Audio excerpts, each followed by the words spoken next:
안녕하세요. امروز قراره که 4 تا از عجیب ترین طعم‌های نودل ایرانی رو با هم دیگه امتحان کنیم. اولیش این نودل کاریه که یه رنگ سبزی داره، نزدیک به رنگ نودل سبزیجات هستش و واقعا هیچ ایده‌ای ندارم چه طعمیه و برای اولین باری که میخوام امتحانش کنم. دومین نودل قارچ و پنیره که خب قطعا اینو خیلی بیشتر از نودل کاری امتحانش کردین. من تا به حال اینم حتی امتحان نکردم، اما عاشق طعم نودل قارچم. نودل بعدیمون نودل با طعم باربیکیو هستش که من این نودل رو یک بار امتحانش کردم و تقریبا طعم جالبی داشتش، اما از اونا نبودش که بخوام دوباره امتحانش کنم و همچنین اون سری پیشی که درستش کردم خیلی زیاد داخلش آب ریخته بودم، برای همینم طعمش رو به خوبی نشون نمیدادش. این سری میخوام حالا درستش کنیم. نودل بعدی و همچنین آخرین نودلی که میخوایم امتحانش کنیم نودل با طعم گوجه فرنگی تنده، یعنی حس نمی‌کنم اندازه نودل‌های کره‌ای باشه تندیش، چون که حقیقتا من یک بار نودل چیلی نودالیت رو هم امتحان کردم و خیلی تند نبودش، اما می‌دونم که این یکم طعم بهتری رو داشته باشه. بریم که امتحانش می‌کنیم. اولین نودل رو میخوام که نه از کدوم شروع کنم. از نودل کاری که هیچ ایده‌ای ندارم چه طعمی میخواد بده رو شروع کنم. برای این کار اینو که روشن کردیم یک عدد مایتابه میذاریم رو و روش رو میخونیم که زده تو 2 لیوان آب جوش مخلوط کنید. خب با تجهیزات این 1 لیوان و اینم از دومین لیوان. یک کوچولو صبر میکنیم که این یکم به جوش بیادش، با اینکه آب داغه ولی یکم به اون نقطه جوش که میخوایم برسیم. در ادامه نوشته که طعم دهنده داخل بسته رو به اون اضافه کنید و روی حرارت به مدت 3 دقیقه بپزیدش.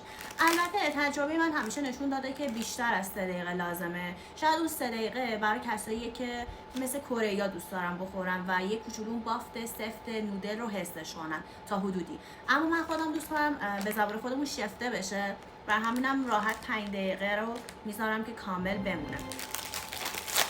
خب آبمون هم داره جوش میاد، من بخارش رو میبینید یا نه. این محلول چیه؟ این طعم دهندشه، ادویه‌شه و این هم از خودش. خب و شروع میکنیم به اوکی. خوب بازش کردم، ببخشید خیلی داغه، میبرم که رو نریزه. فقط به ادویه رو اضافه کردم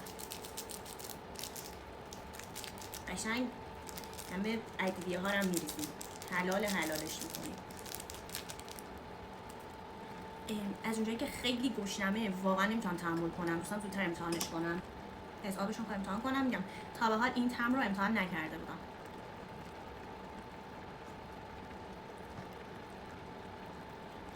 خوشمزه است. سوختم. واقعا ادویه‌اش خیلی خوشمزه است. خب من زیرش شروع کردم به خاموش کردن تا بیشتر از این خودم رو نسوزوندم. و بخارشم که قشنگ داره میره تو سر صورتم و اینجا هم یکم کثیف کردم. واقعا طعمش رو دوست داشتم. حالا نودلش هم باید امتحان کنم.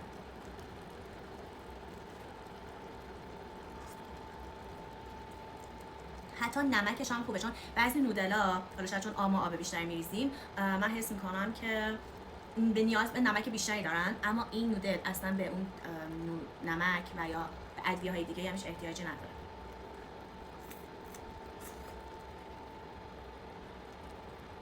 طعمش خیلی تو نودلش غالب نشده ولی بازم خوشمزه است. الان میریم سراغ دومین نودل. من واقعا به این نودل 10 از 10 میدم. خیلی دوستش داشتم و قطعا و حتما امتحانش میکنم دوباره.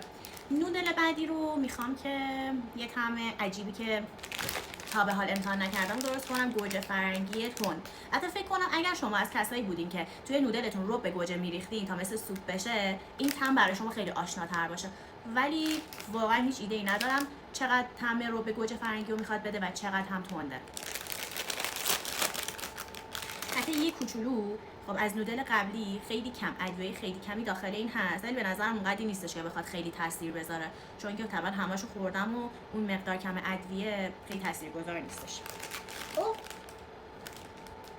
نارنجی داخلش خب این از ادویه‌مونه که نمیدونم هنوز چه رنگیه. ادویه قبلی که ریختیم یه حالت سبز طورش کرد مثل دقیقا خود کاورش، اما اینو هیچ ایده‌ای ندارم. و نکته جالب اینه که خود نودله میبینی قرمزه. خب اینو میندازیم داخل، بقیه‌اش هم میریزیم و مثل همشون بله 3 دقیقه فرصت میدیم که تا کامل پخته بشه. میبینین رنگشو خیلی جالبه. حالا من ادویه‌شو الان اضافه کنم. قبلی رو بعد از اینکه پخته بود اضافه کردم، این دوستم از الان اضافه کنم. نه بچه‌ها ادویه‌اش قهوه‌ایه. مزه گوجه فرنگی رو میده. فکر کنم پس اون قرمزیش به خاطر تند بودنش بود، این به خاطر گوجه فرنگیشه. به نظر خودم که طعم خیلی جالبی میشه و بوی سس کچاپ رو میده، انگار توش سس کچاپ ریختم. شروع میکنیم به هم زدنش. رنگش رو میبینی؟ حالا من الان نمیتونم فکر کنم بسوزم. بوی دیگه نریختش سوختم. خیلی بامزه است. تا به حال این رنگی نخورده بودم حقیقتا. کره‌ایش رو امتحان کرده بودم که خیلی تند بود. 3 دقیقه دیگه بعد به نظرم حداقل زمان بده. اصلا به نظرم سوپش خیلی خوشمزه است. ولی میگم خیلی طعم زیادی نداره، خیلی طعم قوی نداره و میگم حتی یا بچه ها میتونن بخورن.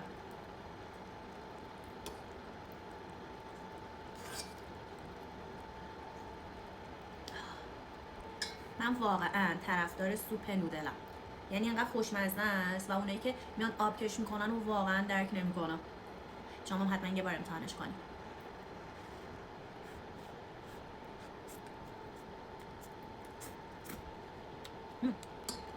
واقعا خوشمزه است. این سری دوست دارم که طعم باربیکیوش رو امتحان کنیم. به نظرم باربیکیو میتونه طعم نسبتا قوی تری رو نسبت به بقیه نودل ها داشته باشه. این از ادویه‌شه. نمیدونیم این سری میخواد چه رنگی باشه. به نظرم قرمز تیر است. و اینم از نودل که خودش رنگی نداره مثل کاری و اکثر نودل‌ها. 3 دقیقه البته چون هنوز آب خیلی جوش نیومده بود، فکر کنم 5 دقیقه لازم داره تا کامل پخته بشه. خب الان وقت اضافه کردنه و بریم که امتحانش کنیم. بچه قهوه‌ای ادویه‌اش همونطور که می‌بینید و خیلی مزه دودی طور داره. یعنی انگار نودل دودی داری می‌خوری تا باربیکیو. ولی وای بوی این نودل خیلی خوشمزه است. با این بو آدم یاد اون همبرگرایی میفته که روش سس باربیکیو زدم. وای طعمش فوق‌العاده است. حالا بعد بریم ببینیم که طعم این نودله به چه صورت میشه. سوپش رو امتحان کنیم ببینیم چه طعمیه. اوه طعمش نسبتا قویه و خوشنمکه. این نکتهش خیلی جالب بود چون میگم مثلا نودلایی با طعم مرغ و گوشت اگر امتحان کرده باشین، من خودم همیشه یک نمک بیشتری رو اضافه میکنم، اما این نودل اصلا نیازی نداره، خودش خوشنمک هست. به نظرم با این نودل با تیکه های گوشت وای مزه بهشت رو میگیره، قول میدم. این نودل مثل نودل کاری ادویه رو به خورد خودش گرفته و کاملا مشهوده. وقتی که خود نودل خالیش هم میخوریم کاملا مزه ادویه رو میده. حتی شاید بگم یه کوچولو از کاری هم بیشتر باشه، چون میگم ادویه باربیکیو قوی بود واقعا. اگر بخوام تا به الان امتیاز بدم حتی باربیکیو رو بیشتر از کاری دوست داشتم. پس فعلا تا به اینجا اول باربیکیو، دوم کاری و سوم گوجه فرنگی. میرسیم به آخرین نودلمون که نودل با طعم پیتزا و قارچه. قارچ و پنیر همون پیتزا، اشتباه گفتم. من که خودم خیلی هیجان زدم و به خاطر همین اینو آخر از همه امتحان گذاشتم که بمونه، چون که keep the best for last. بله. اینو میندازیم.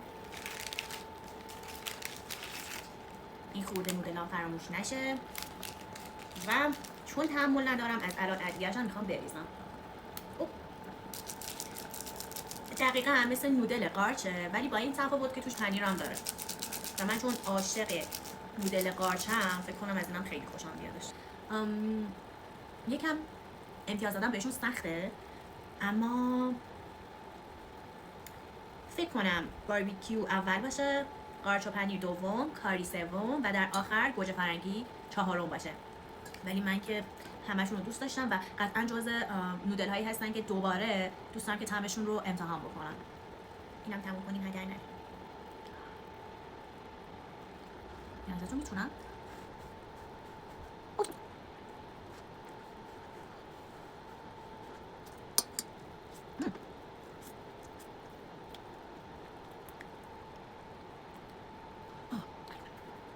خب امیدوارم که شما هم خوشتون اومده باشه و خیلی کلیشه‌ای که بگم لایک و سابسکرایب کنید. اگر دوست داشتید میتونید کار انجام بدین، منتظر بقیه ویدیوها و چالش‌های آشپزی کره‌ای باشید و یا اینکه در کل خوشحال شدم که تا به اینجا همراه من بودین. دوستتون دارم. خدافظ. خدایی این همه نودل بخوری خب نمیخوای نترکی، یعنی میخوای که نترکی. البته من هنوز از رو نرفتم چون که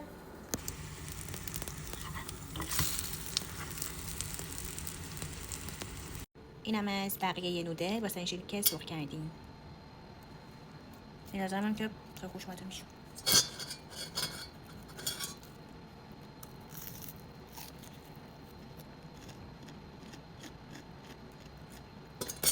بای.